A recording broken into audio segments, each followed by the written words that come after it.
welcome in for another episode. Tonight we're not gonna talk too much regarding XFL. Maybe a couple little things here and there, but really I want to cover a couple special guys that gave me the chance to interview them and just get to know them a little better. Uh, Enrique, Oscar, both great athletes. Look forward to getting to Oscar's interview at the end. Enrique is going to join us in just a second for the live. Before we go forward with him, I just had one XFL piece I really wanted to cover, and that was the news about the draft possibly on October 4th.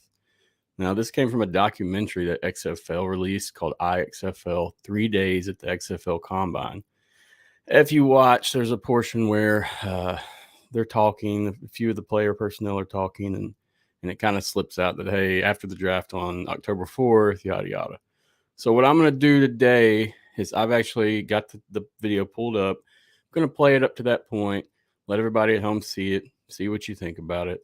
I mean, it could have just been something that has been changed or moved. Who knows? But regardless, it's pretty cool that we as fans could catch that in there. I did not find this. I found this on Twitter. I'm not going to take credit for finding this first. By the time I got to watch this, I think it was the night of it came out, and multiple people had been reporting on this. So whoever did find this first, props to you, whoever you are. But I mean, I'm sure I would have noticed it watching. It's just the way it is. So without further ado, here's the clip from the XFL. Get it pulled up.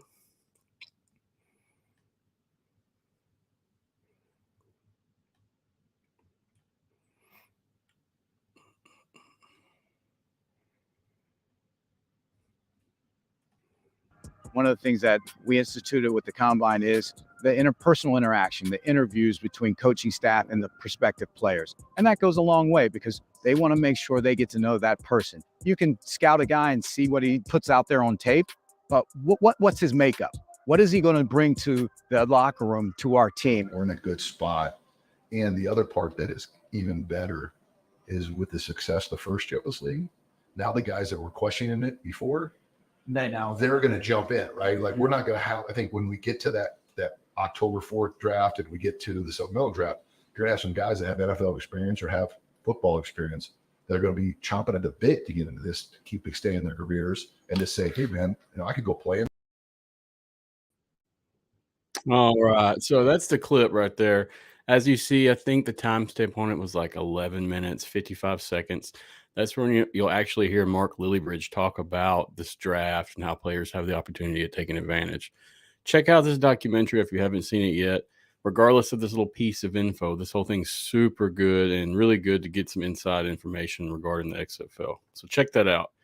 Now, I will say, I like to not cover too many things unless they're official. Once they're official and they're something that we can really look at and put our eyes on, that's what I'm looking for. So when the XFL finally releases a statement, we'll really cover that. And I just wanted to share that with people at home so they didn't have to dig around for that video or dig around for that piece. So again, if you want to watch it at home, it's like the timestamp's like 11:50, 11:55, and it's Mark Lillibridge.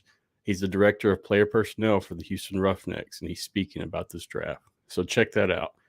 Now, I'll have Matty Fresh on the 5th, so that'll be a good convo. And me and him will discuss more of these rumors regarding Houston moving and Vegas moving and all that. I really didn't want to cover all that again tonight. It's like beating a dead horse. There's stuff coming out online, but there's nothing official. So I have reached out to the league and asked for a statement regarding Houston. They said they're not doing any statements or any reports or any kind of interviews at this time for that. So we'll see what happens, but very curious as how this all plays out. Regardless, glad we got this draft date. If it's true, October 4th. This is going to cover all the showcase and combine people that attended and that were successful. So that should be good. We'll see what happens. So, yeah. Anywho, while I'm chilling, let's get Enrique on here. Enrique, let's get you on. What's up, man? How you doing today? Hey, man, I'm doing great. How about you? Very good. Where are you coming in today from? I'm from Aguascalientes, Mexico. Gotcha. So yeah, I'm in the coast of Mississippi. How far do you think that is from here? If you could gauge it out. Phew. Good ways, huh? Yeah, it's a lot. It's a long way. Yeah, Enrique, welcome to the show. It's good to have you. We've been Thank you. trading conversation for the week, I know, and really didn't plan to have you on until a few days ago, but it's cool. We'll take it. I love the live guest. I love being able to ask you questions, and your story is pretty interesting, being that you're a Mexican American football player. You've went around to different professional leagues, and you've done many, many things regarding American football. So I definitely want to pick your brain a little. Now you'll hear me keep using the term American football. Is that common in Mexico when you talk about football? Do people refer to it as American football and then football, soccer as in football? Yeah, actually, Gotcha. well, first of all, thanks for the invitation. It's a pleasure to be here. And yeah, actually, we call it here American football. Like, if you talk about football, just football, it means the soccer sport here in Mexico. Understood. That's what I figured, and that's why I'm really trying Yeah. to correct myself, especially when we're talking about specifically Mexico. Uh, Soccer is hitting in the U.S. now, though. There is some pretty popular soccer teams that are popping up, but you know how it goes. You've Yeah. been around. Now they have Messi around. Now they have a lot of fans watching the MLS. Yes, sir. Agreed. It's growing, and I think it'll get bigger, especially as these Yeah, cities invest themselves. But anywho, definitely. let's talk more about you, man. You've had an extensive career, really, and you're like I said, your story's pretty interesting. You're actually playing for a Mexican professional soccer team, American football team. I'm sorry, right now, so it confuses Yeah. me being American. But tell me, man, just tell me more about your background, your upbringing. We'll get to your actual football stuff in a minute, but I mean, how'd you grow up? Where'd you grow up, and kind of what was your life like? Well, I was born here in Aguascalientes, Mexico. I'm 29 years old. I've been around sports since I was a little kid because my whole family plays soccer, so that's like the main sport I started playing. Well, I'm married and I have one kid. Um, and yeah, I mean, I'm trying to make the dream come true. I'm trying my best, but at the same time, I'm working because, well, in the end, not everything is football. Well, American football. So yeah, We can safely use the term football now, yeah, I think. definitely. Right now, No worries. I can just say football. Yeah, go ahead. I just want to make sure it's specified, especially for people at the beginning that they know what I'm talking about. Yeah. But yeah, So, man. So what do you do for work? Do you mind sharing that? oh yeah, we have it's a billing company for TV companies. Um, so we manage all the billing they use with their clients. So, like for example, if you don't pay your cable or your Wi-Fi, and the company cuts it, so our system makes all that process. Gotcha. Gotcha. So Yeah, you're pretty busy, man. It sounds like you're actually working. yeah, definitely. I wake up at 4:20 a.m. So I can work out, then practice, and I start working at 9, and I stay the whole day all the way like till 8 9. So I just do like a little yoga and stretch, so I can finish the day. Yeah, I bet you definitely have to take care of yourself if you're working like you're saying, and you're doing your Yeah, football thing. In terms of y'all season, you're in the off season right now, correct? yeah. If it finished like kind of like the end of May, something like that. Yeah. Gotcha, gotcha. So tell me, how did you begin playing American football? Being that you're in Mexico, how did that start? What age? Well, actually, I started playing football in states. I went to high school in Georgia, in Smyrna, Georgia. Back in 2011 was my first season. Um, it was funny though, because my football coach, the assistant head coach, was the soccer coach, the head coach from Gotcha. soccer. So my kicking coach back then, he was just kicking around, getting ready for a workout he had, and I just started punting around. So I just punted like a 60-yard horrible punt, no form, no technique, and they just were looking at me like, "Do you want to play football?" And I was like, "Nah, I'm good. I like to watch it, but I'm good. I don't want to get hit." And they told me like, "You're just gonna be the kicker. You're not gonna get hit, and plus, You get to use the jersey on Fridays. You get like the good meal after classes, the pancakes on Thursdays. So I'm like, oh, sounds cool. And well, once I started playing, the first Friday night that I was at the stadium, I got injured like 2 days before the game. So um, I was on the sidelines that Friday, and that's where I fell in love with the sport. Like the passion that you feel in on the field, the team, how they treat the team like a family. And for me, I never saw like a high school, like a lot of people watching a football game in high school. I mean, I thought like all the movie stuff was just like movie stuff, but it was actually real. Yeah, it's real. Small towns, communities, they really they go behind their high school football team or even their college or city football Yeah. team. You'll see whether it's arena, college, whatever. If that's all that community has, they're probably going to support that group right there. Yeah, and then I learned more about Texas football, and that's where I learned like actually high school football is a big deal in the state. So yeah, I mean I love the sport, and I started playing back in 2011. I How played my whole high school how there. old were you then? Do you remember? And how old are you now, by the way? I was, I think I was 15. Okay, I'm 29 right now. understood. Yeah, I was 15 when I started playing. Yeah, 16. I mean 15, and I that was my first time I started playing football. Gotcha. So you pretty much fell in love right there during the actual game. That's what you're telling me. Yeah, like Gotcha. the whole environment. Since you're in class, um, you start feeling all the energy. Oh yeah, it's there, and being a fan. It's very similar when you go to them games, and then there's a lot of folks, just like you said, you get Yeah. sucked into that. It's a group atmosphere, so that's awesome, man. What coming in? Did you just stayed kicking? You didn't ever try to play any other positions? I joke around about like playing something else, but because I was playing soccer too, I was team captain, I was varsity team, so the coach didn't want me to get hurt. So he was like, just stick to kicking. You're good at it, so don't worry about nothing else. You There don't you want to. go. We don't want you to get hurt for the soccer season, because back then my main goal was to be a professional soccer player. Understood. And that's pretty common coming from Mexico, right? I mean Yeah, that a lot of individuals, but y'all have the city soccer teams, correct? The city soccer yeah, clubs. It's a little different. So yeah. It's way different. yeah, no doubt, no doubt. I've knew a few people from that way, and they've spoke about, and these weren't even related to athletes, but they spoke about how American football was popular there, even compared to soccer, just depending on where you were or who you knew. But and it's more popular there than what I ever thought, for sure. And that's what's the best part about getting you on, as well as Oscar, because Oscar played some time in the FAM league, which was FAM.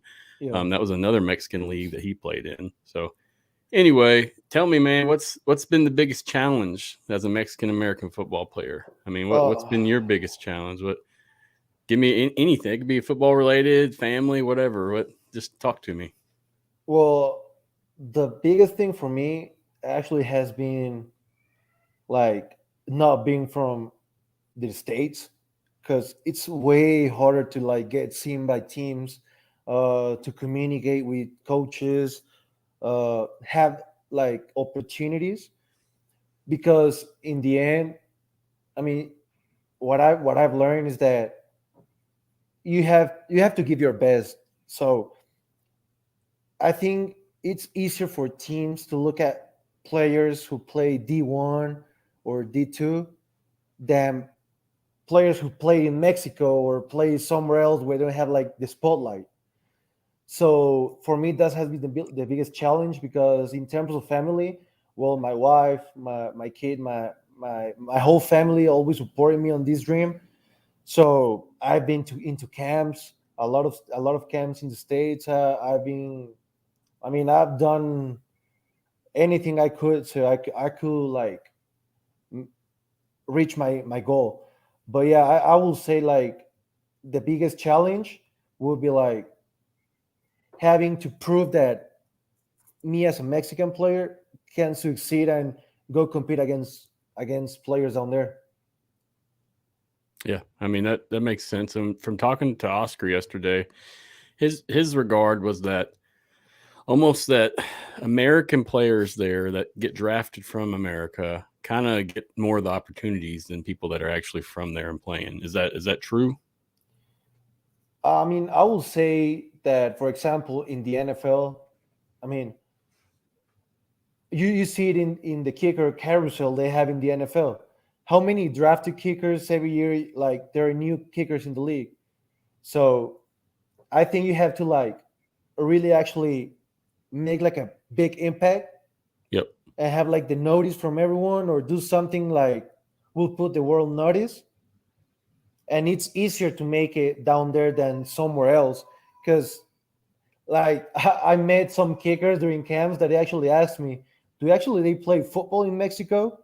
Do they have like a football leagues?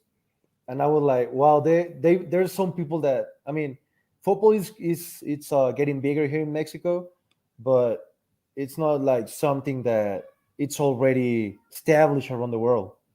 Understood. Do you, I don't know, do you feel like it's going to keep growing there in Mexico? Actually, yes.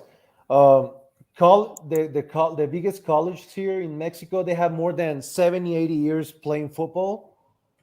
Um, so there's and they're actually fans in Mexico. Like, well, you've seen the merchandising the NFL team has in Mexico is one of the biggest around the world. Gotcha. So in Mexico, every time the game is played here in the Estadio Azteca, in the international games, it's so hard to get a ticket. Like, they are selling more than 2 minutes, in less than 2 minutes. I'm sorry. Understood. So it's very popular. I Yeah. can see. Tell me, I mean, give me some more background on your playing experience. Where have you played? What have you done? Tell me, just to start. Let's start now. What do you do right now? Who do you kick for? Who do you play for? And just work it back from there. Well, I play right now for Reyes de Jalisco. It's a team in Guadalajara. It's a pro team. It has 2 years of existence.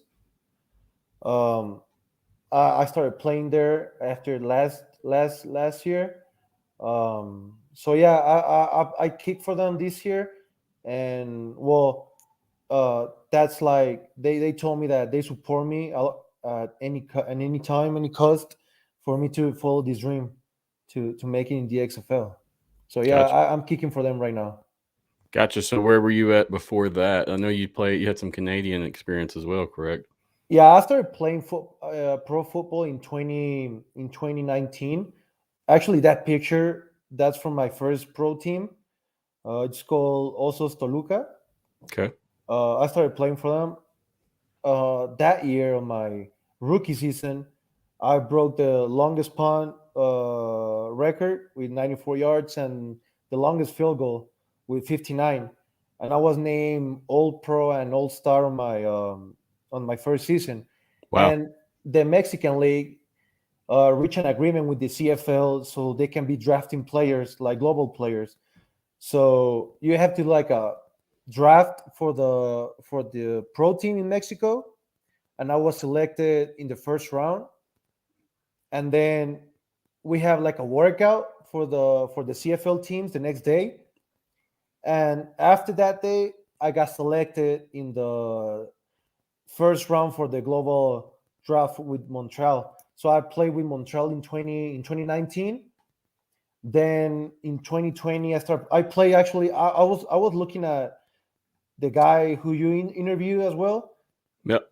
Oscar. Oscar Scott, he played with Pioneros de Querétaro. Yep. I played with them as well in 2020. I saw that when I was researching you. And another note is, I'm glad you said that because I would mess that all up, bro. But yeah, I seen that as well, and that's another thing I was going to ask you about. But yeah, go ahead. I'm sorry. Yeah, my bad. I played with them in 2020, and there's where I broke the longest field goal again with a 60-yard field goal. That year it got canceled because of COVID. Gotcha. And then, well, Montreal, what they told me that they were actually having me back with, but all the stuff with COVID and all the restrictions that the whole world had, well, it was impossible for me to go back Understood. at that time. So, well, the time moved on. I understand it's a business.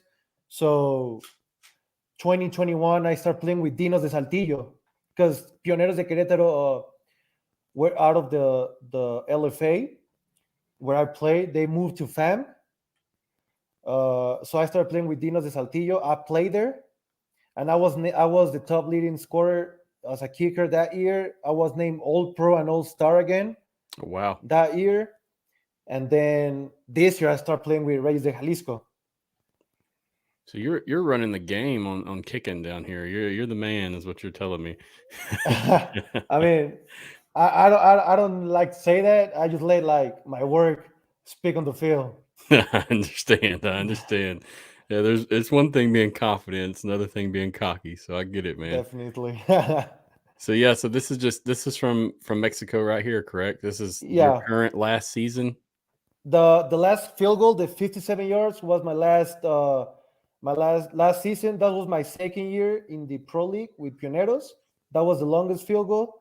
The next one was the 59-yard field goal, my rookie year, and the last field goal was this year. And with that field goal, I was officially hold the three longest field goals during a regular season in the history of the league. It's awesome. I'm like, watch this one more time. That's awesome, man. How Yeah. close have people gotten to your record? I mean, how much did you beat it by when you did beat it? When the first time I beat it, I think it was 54.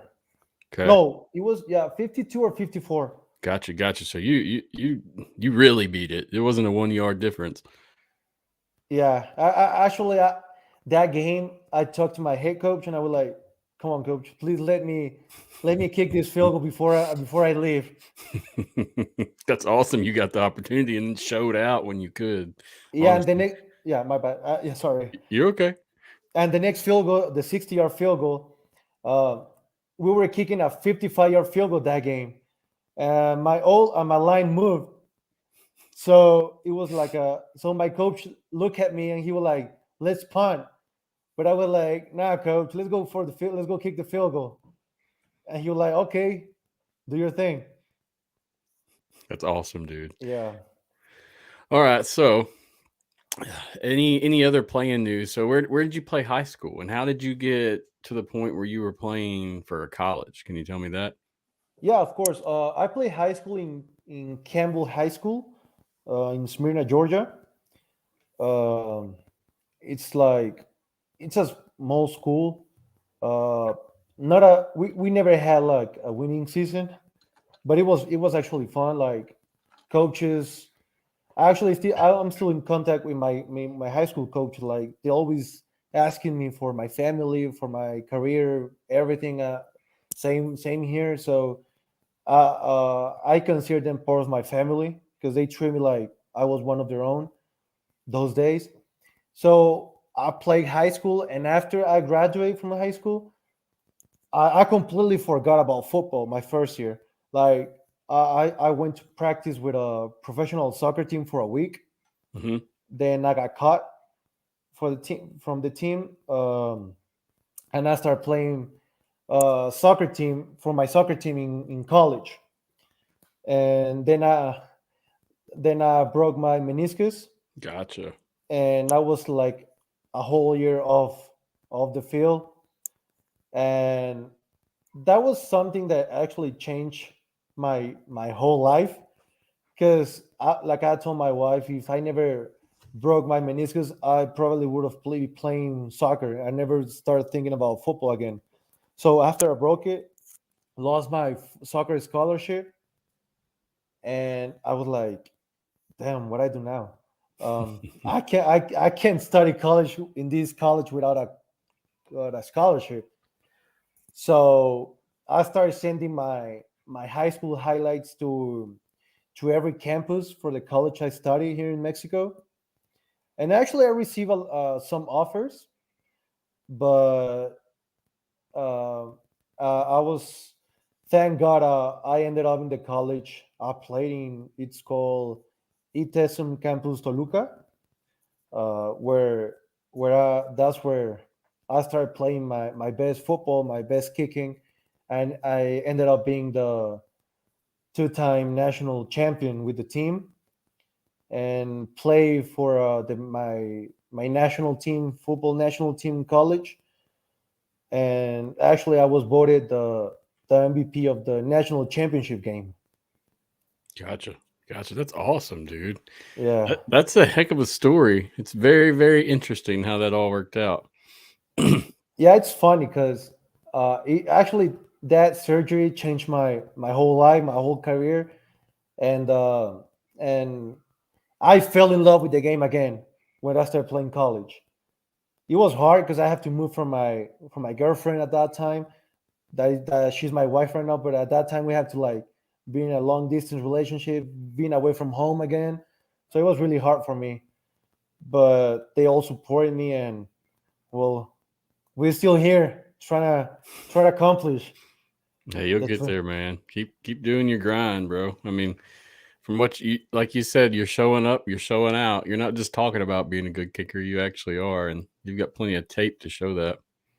Yeah, I'm trying. Like I like to watch all the techniques from the best kickers in the NFL. That's like before every game, I watch kicking highlights from Justin Tucker, Will Lutz, the top kickers in the league. Adam Vinatieri, like the clutch kicks that you have to like have your head like close around the whole noise. But yeah, I like to watch it. I try to copy all the techniques they do and try like to make one of my own to see what works the best for me. And it's been fun. It's been a fun ride, and I'm enjoying every single day. Sometimes I get really frustrated, but like this year, it really changed my life after uh, I started talking to Coach Ray and Mr. Hutchins. And they are who? Who are they to you? The Coach Ray is the head coach from the DC Defenders, Gotcha. and Mr. Hutchins is the director of personnel, the player personnel. Gotcha. That's what you meant. I was curious. I didn't know if Yeah, you were talking about Mexican football administrators or personnel or what. no, they changed actually my life right now because doing everything they could to actually trying to give me this chance that I've been looking for. Understood. I really hope you get that chance, Enrique. I really, really do. I think that, especially someone that's hustling like you are, you definitely deserve the shot. And I mean, we don't know how it'll work till you get there, but I'm confident that you'd be fine. What do you tell me? What's the biggest differences in playing in American football compared to Mexico? I mean, whether it be actual gameplay or games, the fans at games, what do you think is the biggest differences? I will say the fans because the rules we play in college we play with NCAA rules, and in the pro league we play with NFL rules. So actually Understood. there's nothing on that like a big difference. I will say the fans. For example, I watch college games in the states, and you see more than 90,000 people around, and the overall assistance in a college game here in Mexico, like the biggest one that I've heard is more than 20,000. So I mean, there's a big difference, but I like how fans try to get in your head the whole game. That's what I love here in Mexico. Like the type of people that we're here in Mexico, we always trying to get in our opponent's head, like real bad, and I love that. So I will say that like the big difference in American football, that in the states and Mexico, like the whole atmosphere around football and preparation from players that is actually increasing here in Mexico because players are now starting to see that they can become pro players around the world in the states, Canada, Europe. So I love how we are proving that we have what it takes. Yes, sir. I agree with you. And until we met, I really didn't realize it was as big as what it was. And now you've caught my interest in this as well. Nice. Hope to have some more people that play there, or people that or personnel with them come talk on the show, because I'm all about the opportunity, and I think this gives you guys opportunity. And we can look here and see the game film that you have that you can take anywhere to show that, hey, I'm ready for game situations. 60 yards out, just give me the shot. So it's pretty. Yeah, definitely. Tell me, in terms of like playing for actual Mexican team, how does that different than playing for the CFL or even, let's say you get in the XFL or NFL? But tell me specifically, how does that change playing? Well, right now, like the Mexican Pro League it's growing. So I love about it. Like every year you see a big difference between the last years to this year, in terms of talent, in terms of everything. But we still have it's not a long way. I don't think it's gonna take too much. But right now, professional football players, we don't live out of football. So we have to have like a second job. Gotcha. So preparation it's kind of hard. So our us players we try to give our best every game, every practice, every time we can work out, we can practice, we try to give our best because we're actually we're making this league grow. We want this league to grow because we know it's gonna be hard to make millions here in Mexico playing football right now for us, but we're creating this part so future generations can be like, oh, I want to play pro football in Mexico, like people like I want to play in the CFL, I want to play in the NFL, I want to play in the XFL. Like we're trying to make like this league people look at it and be like, I want to play for this professional team. Understood. So it's different because when I was in Montreal, like you see all the preparation, all the workouts, film, everything. So yeah, it's in terms of I will say the biggest difference right now we have it's preparation because we have to have a second job. We're not focusing 100%, but like we tell fans, we're still giving our best every game, every practice because we want to make this league grow. Understood. That makes a lot of sense. I mean, like I said, I talked to Oscar yesterday for about an hour, and he did not have that experience in Mexico, but playing for a minor league team or arena team here in America is very similar to the experience that you're saying you're having right now as a professional in Mexico. So there is a difference, and I can see that. But I mean, that's how the NFL started too, man. I mean, they didn't make a lot of money at first, and then they had to work their way up and get to it. And even, I mean, before I was born, not shortly before, but before, they really weren't making that much money compared to now. Now it's just crazy. But yeah. Tell me, what's your greatest athletic accomplishments? Just give me a couple. I know you've got a couple long field goals here, and I'll play one that I haven't played yet. But go ahead, man. Well, I will say one of the biggest accomplishments that I have, it's my national championship with my college team. Like that team, I really felt it like a family. Like we knew we deserve it. I got to kick the game-winning field goal, 54 yards. That's awesome. That championship game, and then like in Mexico that year, there were two leagues back those days in Mexico, like CONADEP and ONEFA, those two college leagues.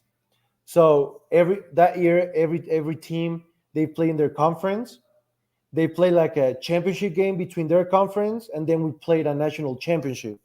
So that year in 2017, we got to the final. We won the championship, and then a week later, we won the national championship. And that was what I feel like that was my second biggest accomplishment because I was named like MVP in a national championship. How many times do you hear a kicker is the MVP of a final or a championship game? So I made 10 out of 16 points that game. Wow. So yeah, I will say that was like right now, in terms of winning, I would say those two, the Awesome. national championships. Awesome. I hope you have the opportunity to do some more, man. Top that list off with something a little better. But I don't know, dude. That's a pretty good one right there. That's a lifetime achievement. People search for that you just stated. Yeah, yeah. I mean, um, it's been great. I loved it. I mean, I love being. I love like here in Mexico, like, and overall, kickers are like, oh, you're the kicker. Oh, you're the kicker. Oh, it's just a kicker. But I'm trying to bring like here in Mexico, like being a kicker, it's actually the real deal too, because we have a lot of opportunities to play somewhere else, like because of soccer. There's a lot of talent of players who could actually kick, and I'm trying to make that the kicking, it's the big deal here in Mexico. Understood. Do you do any kind of like community service or stuff with youth or anything, trying to just, get more out about the game, make it a little more popular? I wasn't sure how you guys did with your team, your pro team. I don't know if you did any kind of, fundraising or philanthropy events or anything like that. Yeah, we in doing proteins, we do like services where kids come play with us, go practice with us. We visit schools. We try to make like more names out of the teams. Like we have right now, Reyes de Jalisco have a camp for players, kids, Awesome. where they have like different positions, QBs, running backs, wide receivers. So they're trying to bring like new generations get more interested in football, so the pro league can start growing as well. Gotcha. I mean, this is kind of offhand, but do you guys have like the youth leagues there? Do you have youth football and like does the schools, elementary and high school, do they have football programs in there? Is that part of life there? It's not like that. We don't have like, I mean, high schools, they actually do have football teams. You actually get scholarships to play in high school here in Mexico, Gotcha. in some teams, but there's also club teams here, for kids. So they start like playing there, and then the college they just give like the scholarship to them. Understood. Yeah, so there's actually a lot of leagues here in Mexico. There's, phew, I will say, more than 100 clubs Wow. around the country, and Yeah. that's small percentage. I mean, I bet some Mexican guys are laughing at me because I don't know actually the real number, because there's a lot of football players here in Mexico. I understand. And I have to ask, I didn't expect you to know the exact number, so no worries. I was just curious, it's kind of part of life here in America. You grow up, you play some sports throughout school or before they have them offered in school. And most kids, I'd say, they kind of pick a sport to specialize in if they're going to do it, and then they roll with it. Some play multiple sports, but for the most part, if somebody's going to be a baseball player, they're playing baseball all through their life, and then they're trying. So that basically, I was just curious if that was a common thing that way. Yeah, actually, it is. Like, there's kids that I know that his father played football, his grandfather played football, his great grandfather played football, and they're like Awesome. generations of football players here in Mexico. That's In my awesome. case, I'm the first, uh, in my family, in both sides, from my mom and dad, who actually play football. So I hope my kid likes football and he starts kicking as well. Hey, you got to get him started early, man, by that little tiny tee and the little football. Actually, he's 1 year old, and about a month ago, I hold him the foot, like a small football, and he just kick it. So I was like so proud of that.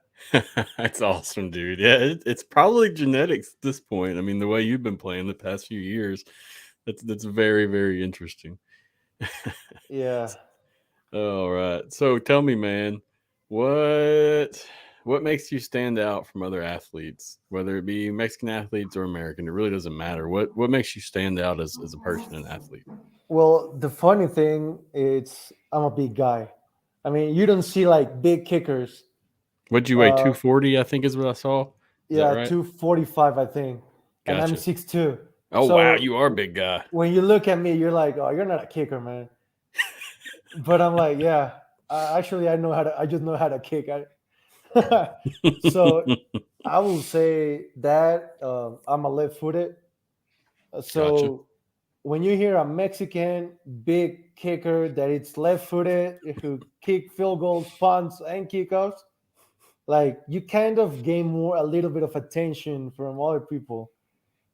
Yeah, there's no way So around that. plus, I will say I'm giving my heart out. So that's something I will say that I do. I give everything with passion, and I think that's something that I'm proud of. That I give 150% in every kick during practice. I get so pissed when I missed a field goal in practice because I know I can make those kicks, and I'm trying to. Oh, I'm like a perfectionist, so that's something I think my mentality is. I will say it's something that made me stand from other players. Understood. Um, I'll tell you, man, I only got one more question for you. I really don't want to keep us on here too long, but it's been a good interview and it's been Yeah. solid. So, hey, let me ask you this. What would you like to achieve from your athletic career? What are you looking to accomplish in the long term here? Well, I still have my dream.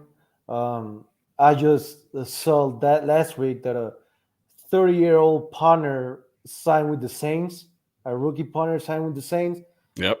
So, I mean, what I would love to achieve, obviously, is to make an NFL roster. But if that doesn't happen, and if I get the chance to play for many years in the XFL, I mean, I just want to play against the best. I just want to have my. I mean, I'm trying to have just my shot to prove.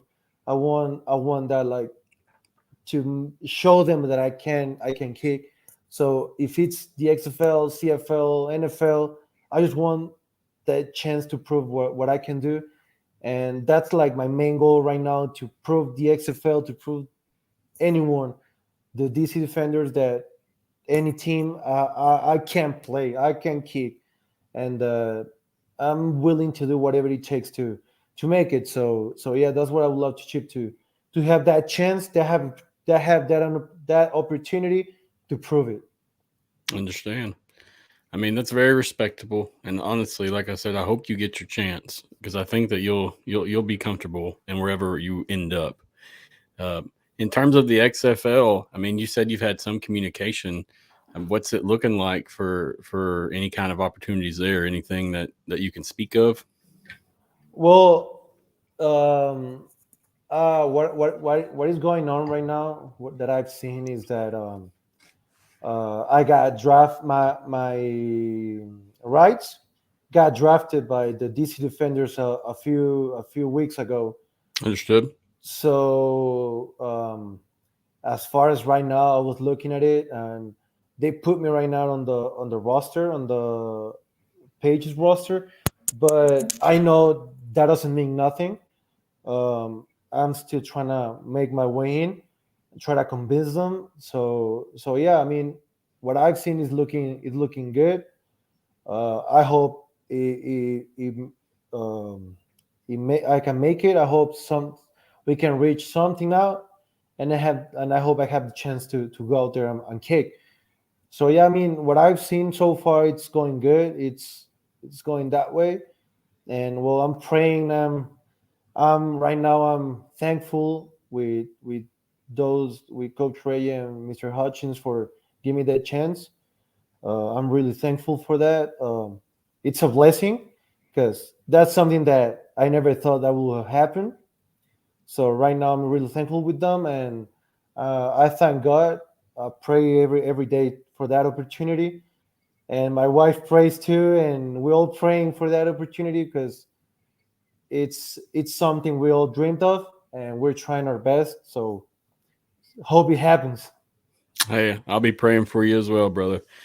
Appreciate The it. the opportunity that if you receive it would make me very thrilled as well. And I hope come next year I can say, hey, Enrique is just balling over there in DC with Jordan Teamu and Abram Smith and all the other athletes that way. It'd be fantastic, man. And I really do wish you luck in your career. And I'll say that was the first time you've mentioned that you spoke with DC. We talked before and you didn't tell me that. So I didn't know that, man. Honestly, I did not know that you had got rights drafted by them. So at this point, your opportunity's there. Get the call, show up, dude, and show out. And I'm very, very confident you'll secure that spot. Thanks, man. I mean, they have a really good kicker in Matt. I follow him. I picked him a few times during my fantasy teams, so I know what he's capable of, and I'm excited because he's really a good kicker, and I love competing, and it's fun. But yeah, I mean, I'm trying my best to bring what I can do and to show. That's like my main goal too, as well, to show that we have the talent here in Mexico, that we can compete against anyone, that they just need to believe in us, that we can prove them that there's football talent around the globe, and here in Mexico we have all the talent it takes to change many teams, and show them. Hey, that's a good statement to stick by there, man. And like I said, I mean, keeping that humbleness and just holding that chip on your shoulder should give you more of a springboard and motivation, I would say, when you finally get to the position that you need to be in. Yeah, I will say I have the chip on my shoulder because what happens with I never came back to the CFL, and I'm gonna be honest, there were 3 rough years where I never got nothing, like all closed doors, everything. Uh, I thought of retiring, man, a lot, but like I said, my wife and I, we pray a lot, and she actually convinced me to keep pursuing this dream. So yeah, I mean, right now I have like I want to prove I want to prove to myself, to prove everyone that all the faith that they put on me, I'm doing my best to show them that I'm not done and I still have a plenty of football career. Yes, sir. Bring the heat, Enrique. I'll be paying attention to you, brother. And if you ever need anything, you reach out, send a message, give a call, whatever you need, man, and then we'll conversate. But I think that no matter what happens, you're going to be successful, even if that's the working your normal job, you know. But I can tell that just like I've talked to other players, you know, there's some I've talked to that the chance is slim to none that they may make it in. But I mean, you really have an opportunity and your background is pretty diverse. There's not going to be too many players like you in terms of Mexican professional kickers. So, I mean, keep up your hustle, man, because you're not just a name. You've actually got skill to back it up. Yeah, man, I really appreciate it. Same here. You have a friend here in Mexico whenever you want. Appreciate all the words, and yeah, I mean, I'll try my best. You can count on that I'll give my best, and hopefully in a few months we can have another conversation here talking about how great the season went. Yes, sir. That'd be awesome. Heck, I'm getting you on in season. What are you talking about? I want to know. Yeah, let's do it, man. But yeah, Enrique, I guess that's it for us, dude. It's been about an hour, so it's been fantastic. I appreciate you coming on greatly. No, I appreciate the invitation. It means a lot, and thank you so much for this chat, for this nice interview, and well, thank you so much. Very, very welcome. Before you roll out, do you have like your social media accounts or anywhere you want people following you or looking at you? So I got your Twitter down there flashing, but if you care, go ahead and say it out loud as well, because this show is also an audio show. So, Okay. yep. Yeah, it's my Twitter account. It's at Yenny. I don't know how to say like the Underscore. _79. Yenny, it's Yenny. And it's the same for my Instagram account. Okay, so you do have Insta as well. I'll Yeah, they're find both you. open. I'll make sure both of these are on the notes in like clickable links so they're easy to access. But yeah, man, keep up your grind and good luck to your future. And like I said, I'll be praying for you as well, brother.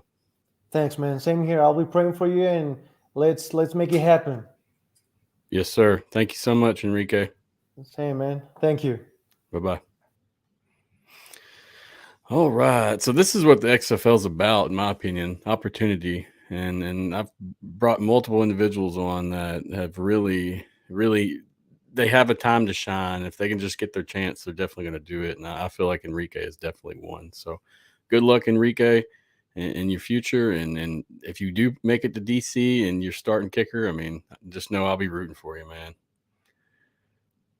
All right, let's move forward. I've got the interview with Oscar Scott next. It's pre-recorded. Now, I will say it recorded on my laptop mic, so it's a little different than what this sounds. It doesn't sound as good, but it's a decent interview in terms of sound. Now, in terms of actual content, it's up to par with the interview I just had with Enrique. It's great. So check it out. Listen to it. It's Oscar Scott. He's a professional linebacker as well. He played for Mexico as well at one point in his career. Right now, he's kind of got some downtime, but he'll definitely speak some more interview and tell you more about it. Thanks to XFL and XFLboard.com as always. Appreciate you guys greatly. Like I say always, great privilege and honor covering the XFL, so appreciate it. And it's a great honor and privilege to bring on guys like Enrique or any of the guys that I've brought on so far, giving them a voice, giving them a story, giving them somewhere where people can find out more about them as a player. You know, me and him have spoke on the phone, or we had an interview online before this, and I did not know that his rights went to DC. So knowing that now, I know he's got a lot better position. So that's awesome. And the fact that he doesn't have that as his buy-in in, he knows he still has to go in there and work for a spot is fantastic. So good luck, man. Again. Tuesday, I'll have Matty Fresh from Spring Ball Boulevard on. That should be a good one. Matty's a big name and personality come XFL, and watching his show was one of my first actual XFL podcasts that I liked, with exception to a couple others. Great guy, good host, very informative. So definitely look forward to that Tuesday. I will say the show will be switching off Sundays and Thursdays. No longer doing that just because NFL football, and we'll be watching that. So going to be switching, probably looking at Tuesdays, Fridays, and Saturdays until the season's over for the fall. So check that out as well. Another thing, I will probably be using some different streaming software going forward. I don't know if I'm going to stream to X or Twitter anymore.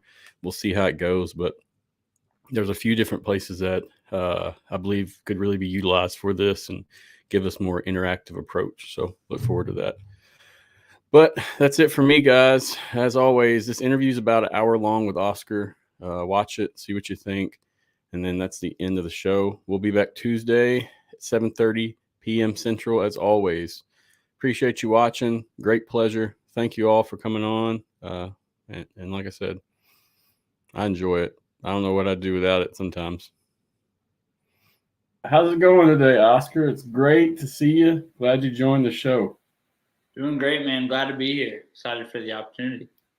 Yes, sir. Yes, sir. Now, I've researched you as much as possible, I think, leading up to this. You've got quite the extensive career in terms of where you played and what you've done. So looking forward to getting to know you more.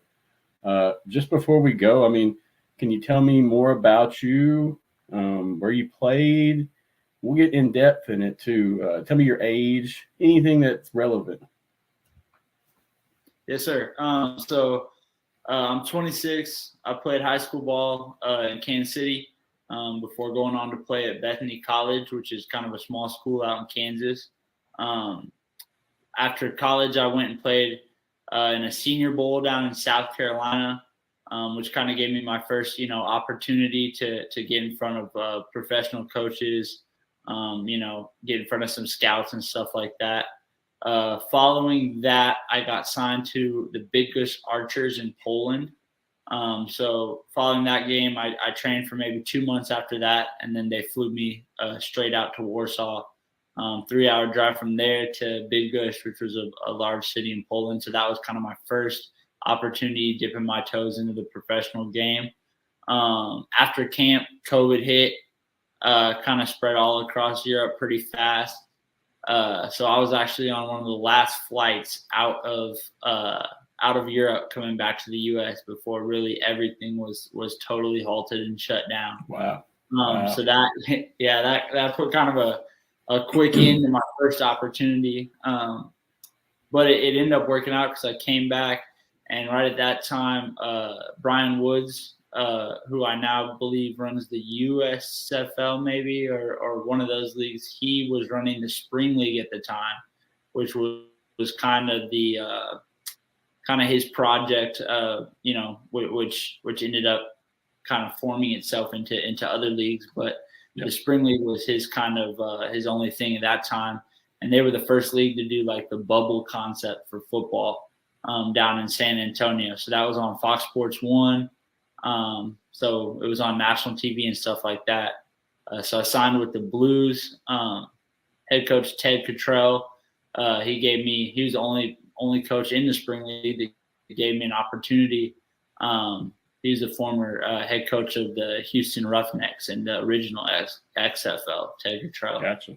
So he was a great guy. He gave me my first opportunity in the spring league. Got to play on national TV. Got to play with a lot of former NFL guys, a lot of big name college guys. It's like Shea Patterson and JT Barrett were some of the quarterbacks there. So it was a lot of these name guys that I've heard of since I was in high school and stuff like that, and kind of getting that opportunity was really cool, and kind of my first opportunity with that caliber of players. What year was that? What that was 2020. Gotcha. So that was during COVID, and they had us all down there in San Antonio, living in the same hotel, all the different teams and stuff like that. And they just bus us to and from I don't know what that stadium is called down there in San Antonio, but where UTSA plays and stuff like that. They had all the Fox Sports 1 camera crews and stuff set up. So it ended up being a really good situation, especially for a guy like me. This is just getting my start and trying to get some eyes on me and stuff like that. Yes, sir. I'm gonna share some videos while you talk. Go ahead, keep talking. No worries. I just want to show yes, sir. What you're talking about. When that, and this was I started with my long snapping, kind of got me an opportunity in the league itself.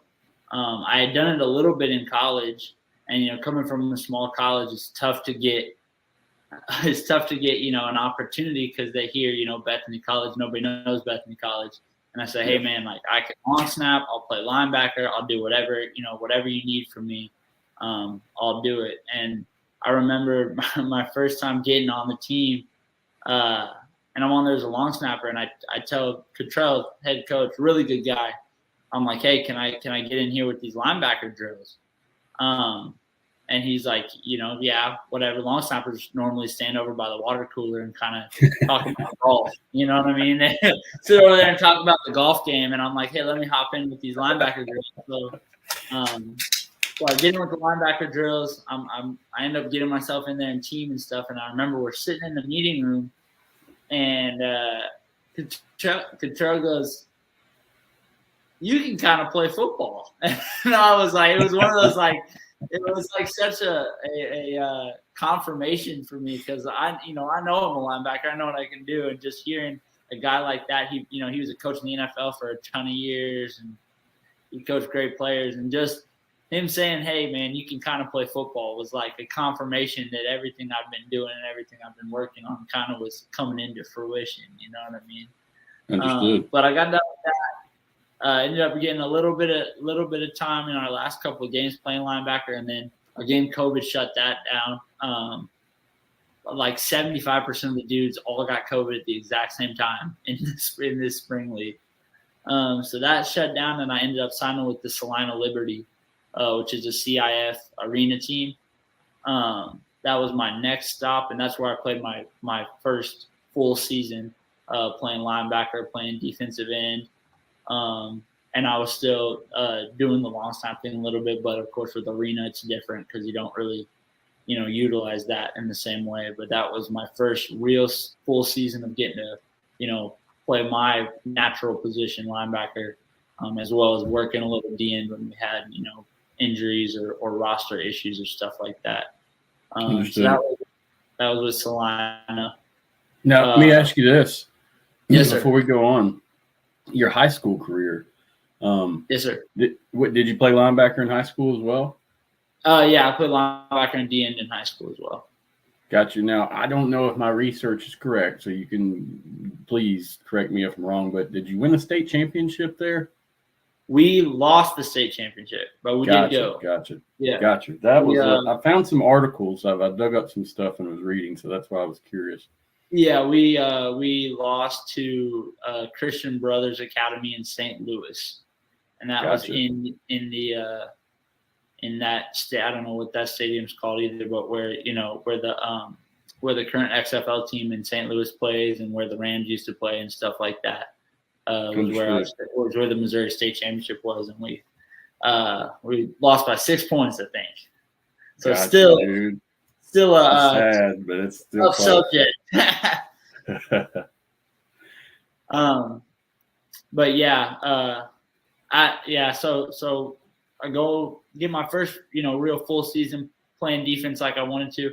Yeah, and these highlights here, I mean, these guys all in the spring league, pretty much everybody I played against had NFL experience or was D1. So just being able to move at the speed that I needed to, against these guys was a confirmation for me that, I was doing it right. And the work I've been putting in was paying off in a sense. After Salina, that season would have been 2021, I believe. I ended up signing with the Pioneros in Mexico following that season in December. So I headed to Mexico that following year, 2022, and I played a full season there. That's in the FAM league, where Trent Richardson was down there and stuff like that. So that was one of the best run leagues as far as the film, as far as the fans, as far as the way the teams operated. I mean, we were flying to Cancun or flying to Cabo for a game. Oh wow! We were going to and teams were going to Cancun. Teams were going all over the place, and they really love football down there, which is kind of something I didn't expect. But I mean, they got the little kids playing it. They got girls flag football. It's all year round for them. So they're super into it down there. Super into the team in the city that we were in. So it was a really great time. So that was kind of my first opportunity overseas to really play a full season. And then this most recent year, I've been with the Tallahassee team, and also some other little, independent arena teams down here in Florida where I live. And that's kind of just been, for me, an opportunity to stay at home. I've had some stuff I wanted to take care of. We're in the process of buying a house right now. I just got engaged to my longtime girlfriend. So it just kind of, so I appreciate you. There's been kind of some personal things where it was a good opportunity for me to still get to play, still get some film, and kind of take care of what I need to take care of before this next season comes, and I'll be traveling again, whether that be overseas or an arena team, or more. That kind of gave me a gap year to still get film, still show coaches that I'm active, still making plays, but at the same time, let me take care of my business a little bit for a year. And that's kind of where we're at now. Training every day, just waiting on an opportunity, really. Gotcha. In terms of, I mean, like you said, you're just trying to stay in shape and keep everything rolling with it makes sense. And I don't think there's anything wrong with doing that, man. Do you have any kind of expectations moving forward for who you want to play for or where you want to play? I'm pretty open to it. I learned that, at a young age when I was first coming out of college, for this whole business, football and trying to play football for money, beggars can't be choosers in a sense. You're looking for an opportunity, you're looking for any chance you can find to get film, to get some eyes on you, to show that you can play, to show that you can make plays, and that you do deserve that opportunity. So for me, I'm kind of open to stuff. I do have a couple of, preferred destinations, I would say, in my head. And my agents at the Gridiron Crew, Colin, Nick, Dallas, they're all helping me out, and we kind of have our own, little conversations where we're discussing potential, opportunities and potential stuff that we're all looking for. Really what it comes down to, and I guess it's something, I think that all players in this world of I don't know what you would call it, football, below the NFL, minor league football or whatever. What you're looking for really is, I say developmental is the term. Developmental. Perfect. That's a great word. For this whole world of developmental football, what we should all be looking for, is a consistent program that's putting quality film, in a place that you can get to it. It doesn't matter how good you play. If the film, was recorded on a Nokia flip phone, like, you're not going to get much out of it. You know what I mean? People aren't going to be taking it serious. You want to have a consistent schedule against quality opponents with quality film, and a program that's been established. They're going to take care of you financially. They know you're going to, take care of your living expenses, stuff like that. So it's kind of a standard that I think is getting a lot better. It's taken a while because, for so long, I think teams could kind of do people wrong, and it would just get brushed under the rug and not talked about. So now, it's been a lot better with these developmental leagues, developmental teams coming out, that can say, hey, we do have the financial backing. We do have guys that are invested in this and care about this, and, want this to work out. And it's not just a something fun for them to do or something fun for them to put together. They actually care about it. So that's kind of, something that's important to me, for not only myself, but for my guys, that are all kind of coming on the same journey. It makes sense. And I mean, for one, I'll say you're very humble talking to you. Like you said, you take any opportunity given to you, and that shows your humbleness and how you feel about your athletic career. But I'll say too that, you've seen over the years, I know, like, how old are you? I didn't ask you that. I forgot. 26. 25. I turned 26 in a couple of days. Yeah, so no worries. Yeah. There, over the years, there's always been, these hastily put together minor leagues is what I call it. I don't call that a developmental league. Something like the XFL or USFL, that's what I consider developmental. Right. They're giving players the opportunity to make that stepping stone, and then giving you quality play time with a quality schedule, as well as giving you tons of film opportunities if you play.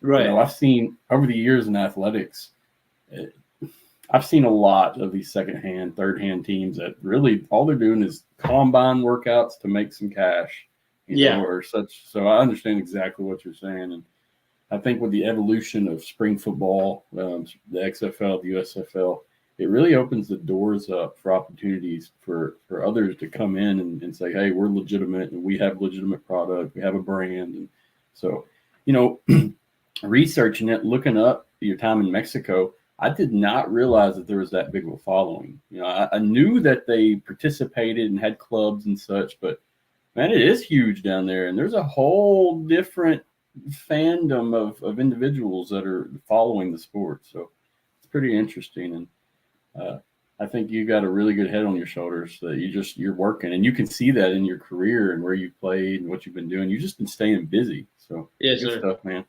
That's what I try to tell guys. Cause I mean, I've played with, whether it be college or any of these leagues, or I've played with dudes who are, immensely talented. Talent is never the issue. But they're sitting at home on the couch and they're saying, when's somebody going to call me? It's like, hey man, there's a lot of guys out there. We're all trying to get this opportunity. Nobody's coming to your living room to get you. You got to hustle. You got to do your end. Yeah. You got to kind of, I say like buy the ticket was a big mantra I had for a long time. And by that, I mean, put yourself out there and get yourself into an opportunity where, somebody can find you and somebody can, sign you. And like you said, you're looking for, just to get your foot in the door of any league where dudes have signed from that league to the CFL or signed from that league to the NFL. And that's huge for me. Like you said, it's like, obviously XFL, USFL, guys from that are always going to the NFL.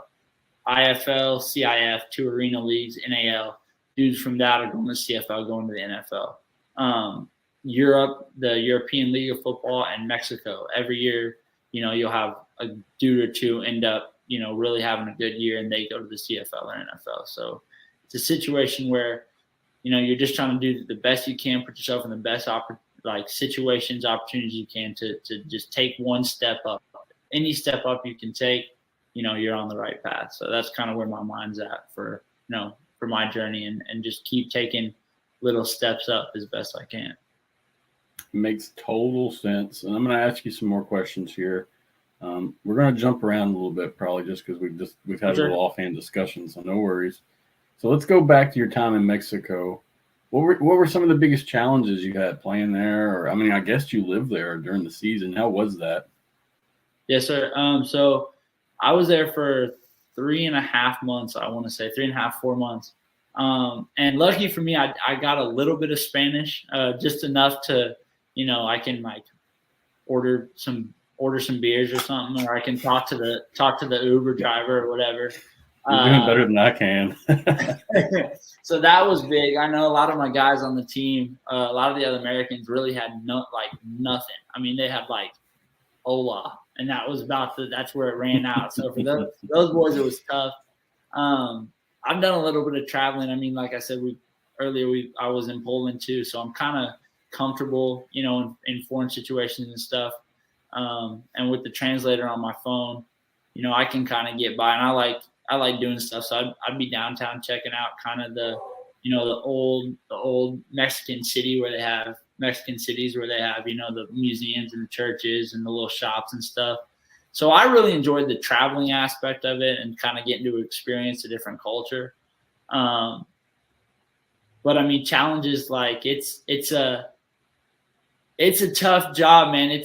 They want a lot from you. To them, these Americans they have, you're like they're like prize fighter or something. They bring you down there.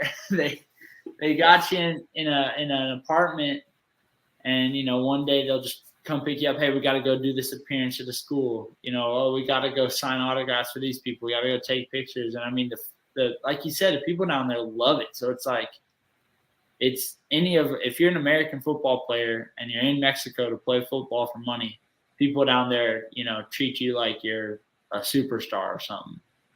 So there's always a lot to do, a lot going on.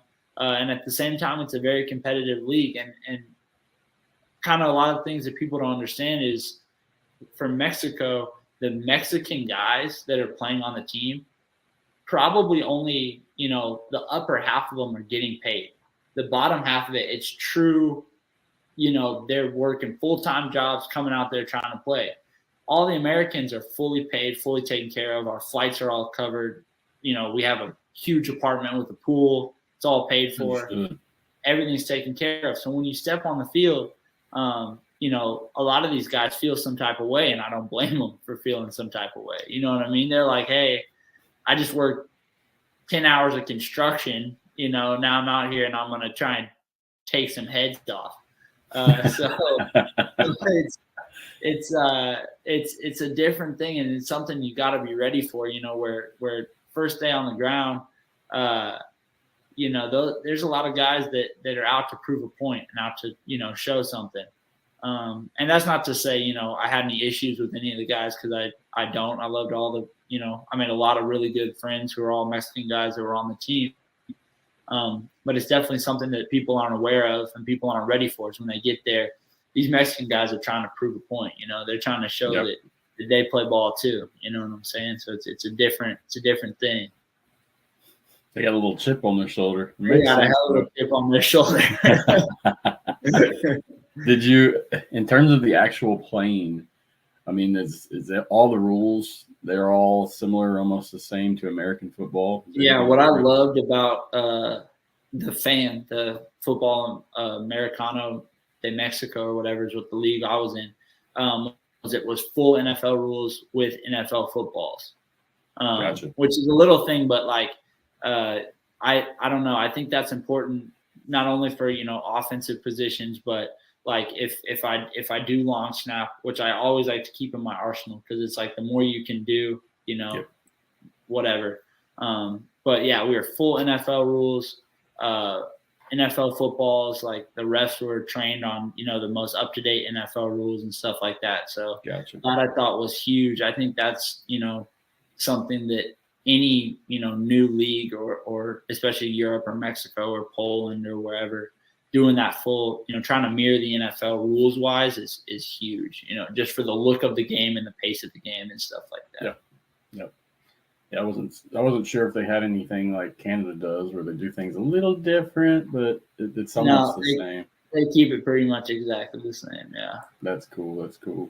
In terms of the fans, how's the fan output there? I mean, what's in your mind, or maybe what's an average, rough estimate of fan counts at those games?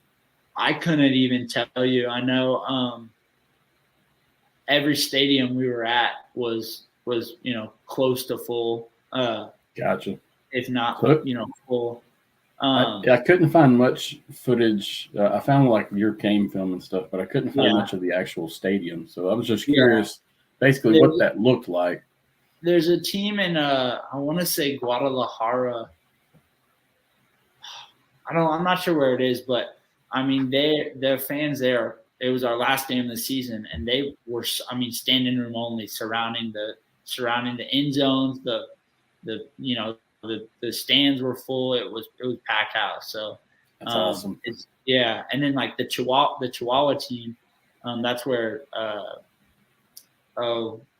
I just said his name earlier. Anyway, former NFL guy, running back, he was playing for the Chihuahua team, and they were having like huge like Star Wars themed halftime shows with drones and bands and like a full stage set up with people up there playing music. It was like a full production. That's awesome. Yeah, so it's cool, man. And a lot of guys down there, like you think of Mexico, you don't really know what to expect. But there's a lot of guys down there with a lot of money and a lot of guys that are really invested in the communities and really invested in putting something in their hometown, that they can be proud of. So it's nice to have that financial backing.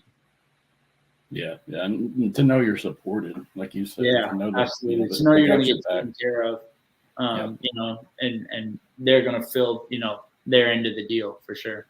That's awesome, dude. That's that to me, the cultural difference there, I don't really understand because I haven't been that way, but it's very curious to know how it's all handled. And even talking to you right now, I mean, basically you're almost saying that you're a celebrity down there because you played American football. Yeah. That's awesome though.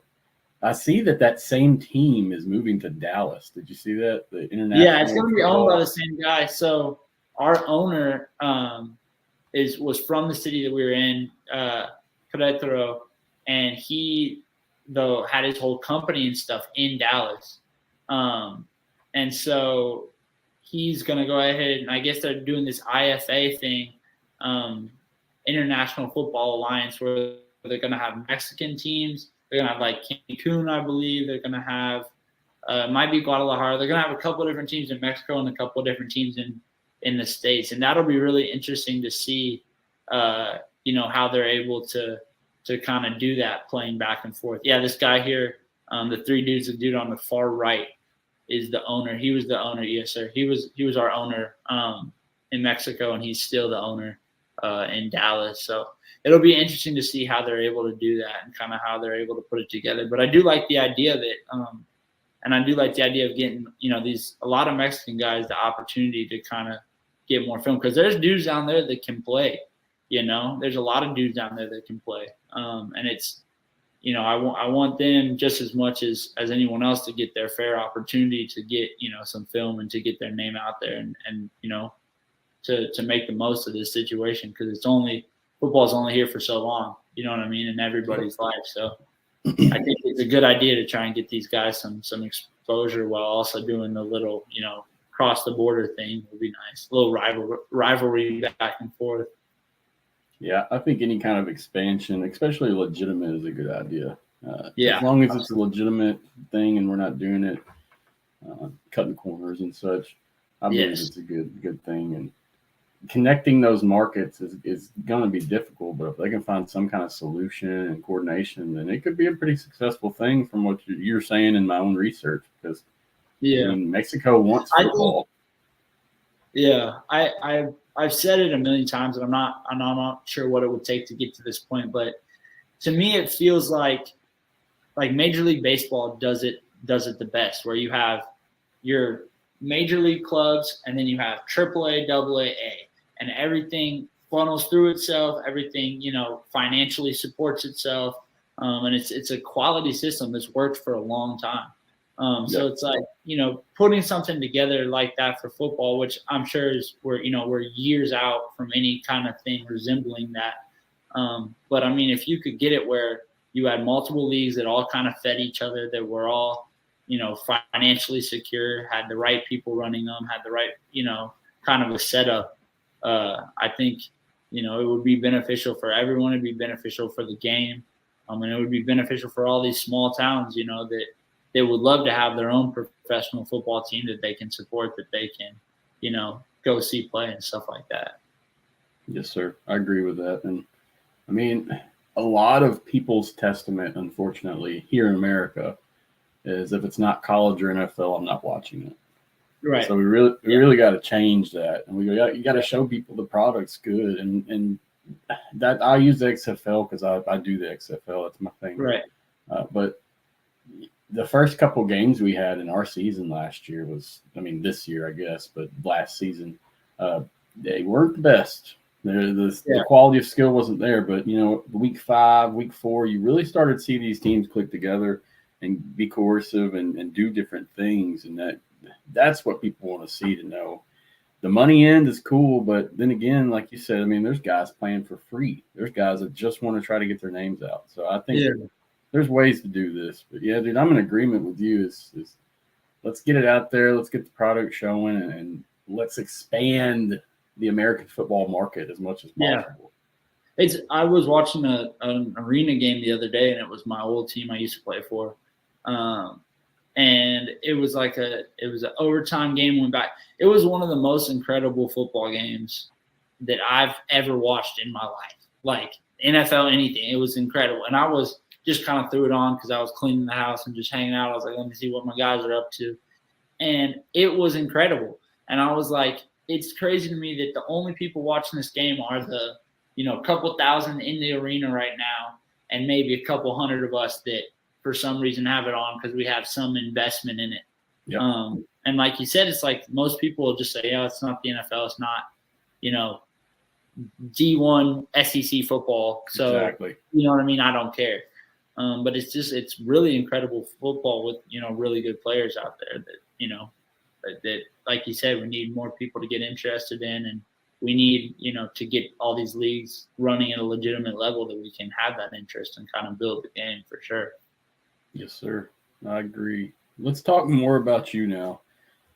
We've shared a lot of your background in terms of football and athletics, and we've talked pretty in depth about where you've been, what you've done, but kind of want to understand you more as a player. So, I mean, just from the get-go, what motivated you to play football? When did you start? So when I was actually growing up for several years, my dad does tourism, like catamaran charters and stuff like that. So I lived in Belize, like Central America. Yeah, I lived in Belize for 10 years growing up, up until high school. So I remember one day, I don't know, my dad's always, loved football. He's from Kansas, like we're all from, Kansas City area. So we've been big on the Chiefs my whole life. So my dad always would put it on, and I was kind of always, whatever, like when can I watch cartoons? When I was a real little kid, I was like, it didn't really hit with me. And it was like overnight, a switch flipped, and I don't know what it was, but I remember like it was the Raiders were playing the Titans, and I shouldn't care. It was like a Monday night game. Both teams weren't very good. And I was like, I told my dad, I was like, I need to watch the Raiders play the Titans. And he's like, why? And I was like, I don't know. I just gotta watch. I gotta see it. And that was kind of like it went from overnight, I didn't really care, to like I needed it. And from that point on, I consumed every type of football I could find. Like in the neighborhood, all the kids would go play like little pickup games and stuff. And then in the summers, I'd come back to Kansas City, if we had a little bit, if my dad had some time off or whatever. And I would do all the like high schools, like summer camps, where they just get all the kids out there and play 7-on-7 and stuff like that. So that was kind of my introduction to actual, organized football. And then I was lucky enough to go to a high school where our football program was massive. It was funny. It's one of the only schools I know does it kind of this way, but they didn't cut anybody because we were a big football school, whatever. And so instead of doing that, they had freshman team, sophomore team, JV varsity. So we had at any time, we had about 200 kids in the football program at any given time. So if you wanted to put the work in and rise up, you can. Even a guy like me coming from Belize, Central America, never played before. They say, hey, you're on freshman team now. And they'd take 4 or 5 freshmen that they thought, were really going to be something, and they'd pull them up.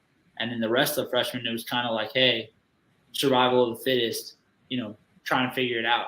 But that was perfect for a guy like me because, like I said, I love football, and I just needed, game reps and the opportunity to get myself out there. So I worked my way all the way up, the long way from freshman team all the way up to varsity over my 4 years of high school ball. So yeah, I kind of got lucky in that situation. I fell into a good program with a lot of really good players that where they gave you an opportunity. It's like sink or swim. You know what I mean? Yeah. I mean, coming in a big program, if you're not used to it, or like where I went to high school and played football, I was all state and everything, but I think we had 24 guys playing. It was not very big. I didn't have to do a lot to show out. I didn't have to do a lot to show my skills. Coming from your end, that's a lot of competitive players. That's a lot of people going for spots. I mean, that's difficult. You got to be A+, elite athlete almost to show out the program. Yeah. I mean, I told people like we'd get to the playoffs and we would start having dudes double up numbers because we had so many people on the roster, so many kids on the roster.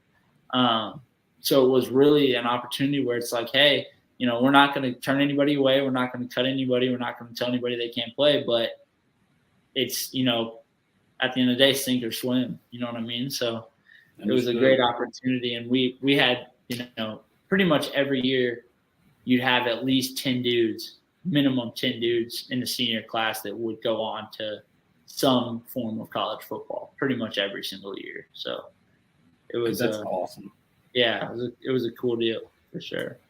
Yeah, a lot of people don't have those high school stories, so I'm glad you got to do that, man. I mean, seriously, I'm sure it impacted you immensely as a player. Oh yeah, I mean, I got out of high school, and I was always, for me in high school, it was always a struggle to just get myself, on the field because it was, 40 linebackers trying, all fighting for that opportunity to get on the field. So when I went to college and I chose a small school just because they, gave me a really, really good offer, made it super, super worth it financially, took care of almost all my expenses, which is huge. I don't have loans. All my college stuff was taken care of. But when I got to college, I expect the same kind of thing. So I'm going in as a freshman and I'm like, I've done this before. You know what I mean? I've been bottom of the barrel. I've, done all this. And I remember the first day of college, our first meeting, there was at the linebacker spot, there was starting 4, backup, 3rd string, 4th string, and then my name at the bottom. And then my name at the bottom. And I was like, all right, like we're gonna see. And I ended up being me and my roommate were the only two. There was only like I think 5 or 6 freshmen that would travel that year, and me and my roommate were the only 2 freshman linebackers that ended up being on the travel team, being on the roster every single game the whole season, played as a freshman, and then started my whole sophomore year. So, wow. But it didn't bother. You know, I watched it and I saw it on there, and to me it was fun. I saw it on the board and it was funny. You know what I mean? It was almost like, all right, like I've done this before. I've been way lower than 5th string before. Let's go ahead and see what we can make shake. You were ready, sir. You were definitely ready. Most people, their eyes would get this big, but let's work. Yeah. That's awesome, dude. Your personal values. We talked a lot about football, but what personal values do you have? What do you hold important to you, and how has that impacted you as a player and even as a person, if you want to talk about it? Yeah. Me really, like, I think respect is huge. I think building bridges is huge. And I think, you know, just doing things the right way for the right reasons is huge for me. You know, and I am, you know, a man of faith and stuff like that. But I kind of keep those things a little bit more personal. And for me, on a broader sense, it's every coach that I get in front of, every coach that I work with, every teammate that I work with, I want them to know, you know, that I am doing this for the right reasons. I respect them. And you can ask any coach, and this is something I'm kind of proud of myself, is any coach that I've played for in any league has good things to say about me. You know, even teams where it didn't really work out for whatever reason, you know, I have no ill will, and all those guys to this day, I have them in my phone. You know, if something comes up, they win a big game or something, I'll text them, I'll give them a call, whatever. And I think that's just kind of indicative of the player that I am and the person that I am. That every player, every coach, every player I played with, you know, I have nothing but respect and nothing, you know, but good things to say about them. And I do feel like I go about my business the right way. I was a captain in college, and I never was the guy, you know, to try and you know, yell or scream or whatever, you know, a little pregame speech here and there. But to me, it all came down to I knew all the guys on the roster. You know, I was in there early every day. I was doing my work. I was helping people with the playbook, even if it's my backup. You know what I mean? I'm not worried about that. And then going on to the pro game, there were situations where I was somebody's backup. And at the same time, where I'm gunning for their spot, I'm still going to help them out in any way that I can, whether that be with playbook or what I'm seeing on film or what I'm seeing when I do get my reps in the game. And stuff like that, being able to play any position, being able to help in any way I can. That's the values of football that I hold, you know, near and dear to my heart. And I think that it's shown. And I think that any coach that I've played for, any player that I've been around can tell you the same things about me. Yes, sir. Makes sense. Good answer. Appreciate that. I mean, from talking to you, I was going to ask you this question initially, but I'm glad we kind of worked through and talked about more stuff before we got to this, because, I mean, your experience and what you're saying is evident in what you just said there, for sure. Right. What do you think? No problem. What do you think your strengths are as a player? So actually linebacker, I mean, long snapping. What are some of your strengths? Work ethic, I mean, whatever. So we can start long snapping just because that's easy. It'll get out of the way. You know, I put a lot of work into that. And it seems like such a kind of a little, you know, whatever part of the game, but there's actually a lot of intricacies and there's a lot of things that, you know, have to be done in a certain way for you to be effective at a high level long snapping. And I don't know if you saw the other week, but Doug Peterson, the head coach for the Jaguars, brought his son in on the preseason roster or whatever. Did you see that long snap?